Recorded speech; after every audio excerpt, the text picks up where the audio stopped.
My motherhood journey. Wow. That's a loaded question. The first part of that story is that the first thing I wanted to do as a little girl, outside of be a lawyer, was being mom. And through the course of my life, getting scared about the different things that could happen to me, whether or not I'd have to choose my career. Ultimately, I decided I didn't want to be a mom. I didn't even want to be married. I was going to be Oprah. I was so sure my freshman year of college I would be Oprah. And that's because I had this rhetoric that you had to choose between being a mom or being a career woman. And so 3 years into our marriage, we decided, okay, we'll try. We'll not try is what our conversation was. And so in the process of not trying, if that makes any sense, I stopped taking my birth control. And from what I had seen around me, I was like, okay, cool, I can plan this out. I still have a year, 2 years before it even happens because it takes a while. And I am here to tell you, if you are on NuvaRing, it does not take a while. Within the course of 3 weeks, I was pregnant. And it was a fluke how I found out, so that was even funnier in and of itself. And so as a natural planner, as a career person, I was shocked. I was like, what am I gonna do? Like this is not the plan. And so I found myself in this state of panic, in this state of this isn't what I wanted. This is faster than I wanted. And so what a lot of people might not know is that I was severely depressed the first 3-4 months of my pregnancy.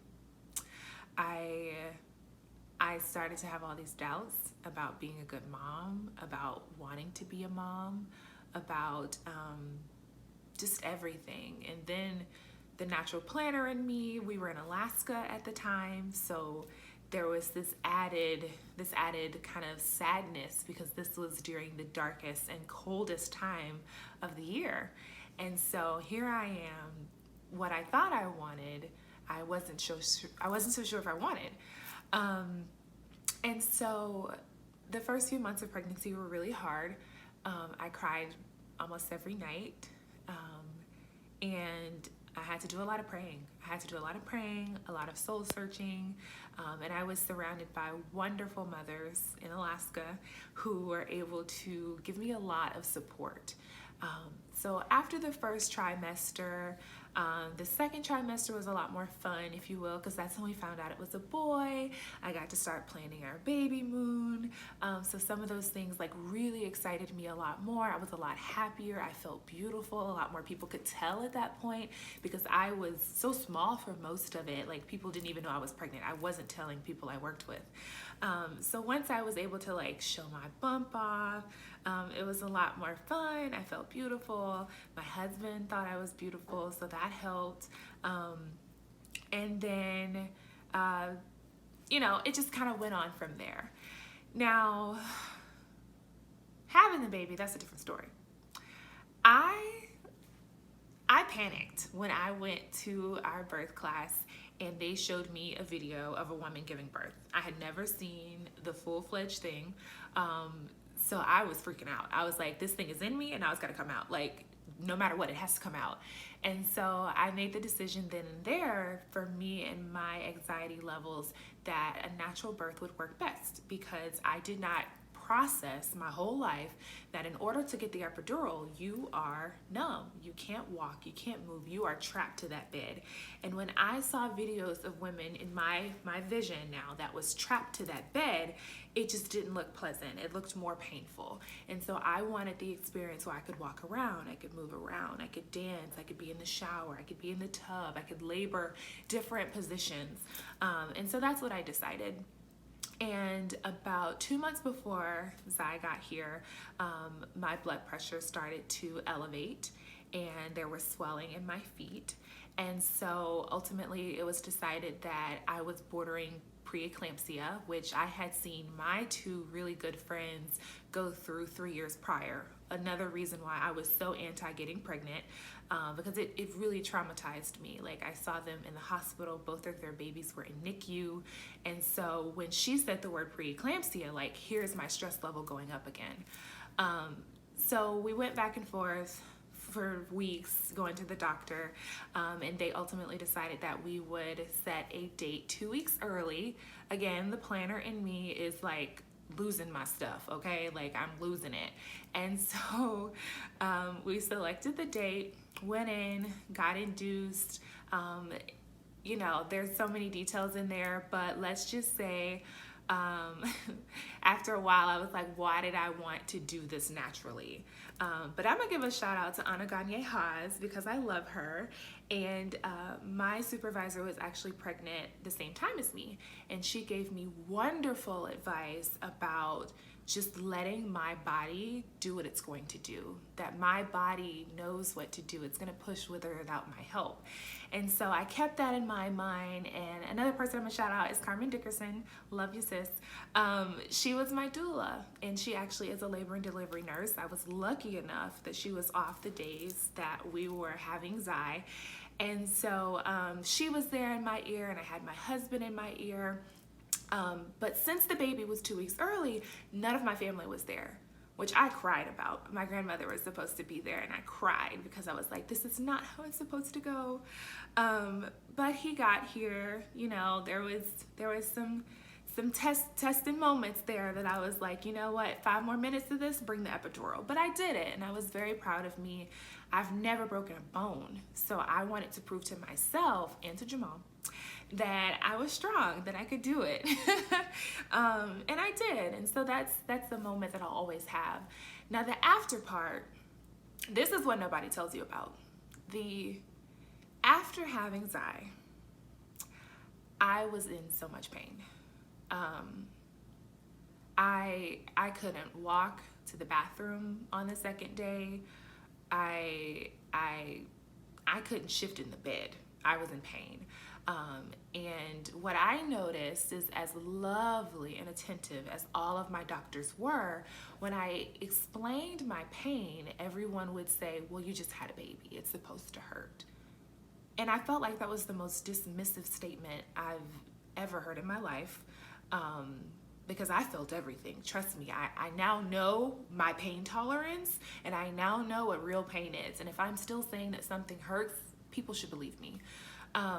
But they'd kind of like check, they just look a little bit, but not really like thoroughly investigate what was going on.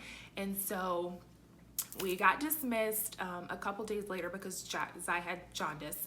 And then I went home, and here I am again.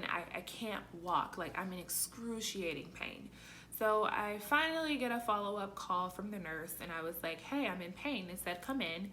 Found out I popped 2 stitches. Y'all. I still cringe when I think about it. You know, like women, you know when you're in pain. So my advice is, when you know you're in pain, speak up, keep speaking up, keep calling them. But it gets better. There's more. So I popped his 2 stitches. She took them out, and that was also super painful. And then it was decided, okay, you should be fine. 6 weeks, you should be good. So I went home, and I was still in pain. Like, I could not move. Like, I would stand and cook eggs at the stove, and I would bring a chair to the stove and sit in it because I could not stand for long periods of time. So 6 weeks go by, I have my checkup. They're like, oh, everything looks fine. And I'm like, something is still going on. Like, I cannot go to work the way that I feel right now.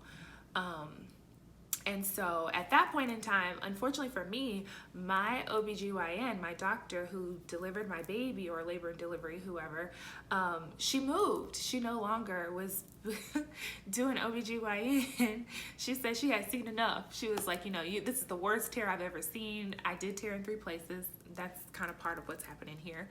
And so she was like, I'm not doing this anymore, but in a I'm just moving on kind of way. So I had new doctors and nurses that I was having to explain this to every time. And they're like, oh, well, it's 6 weeks. You should be good. And I'm like, did you not read about that tear? Like, I'm not okay. I could talk about this forever. Long story short, they did find the problem. I think it was 3 months later. So 3 months of me being in pain and advocating for myself and telling people that I was still hurting, to find out that there was granulation tissue that had basically it had basically healed incorrectly and was causing a lot of pain. They also had a tear that didn't heal correctly, and so we had to restitch it. Sorry for the TMI.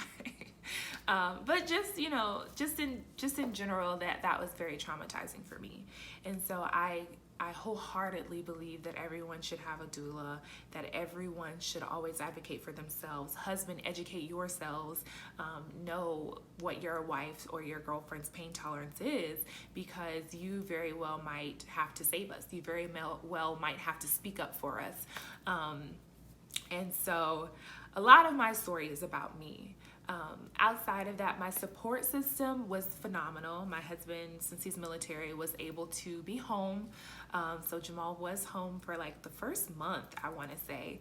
And then he disappeared for like a month on a field mission. So having a newborn by myself, now that was something else. Shout out to all the single moms, because that month of being with a newborn, I make it my mission now to reach out to other moms, because it was a lot. It was a lot, I'm not gonna lie. But I have been very blessed to have a support system when I was in Alaska, a support system with my husband, and now to be back home in Georgia, both of the grandparents are right up the street. So now that someone's knocking on one, we always try to call them if he's driving us crazy. But the other thing I want to add is that it's a crock of bull about 6 weeks in, the wife can go back to wifely duties. That was not the case for me. Being completely transparent, it was 4 months. And again, that's because I was in excruciating pain. And even then it was uncomfortable. I mean, for about 9 months, I was uncomfortable, and it might have been longer than that. So just know your body. Don't let anybody tell you different. Don't feel pressured. You're not alone. And I hope that this becomes a conversation that we talk more about. So that was my birth story.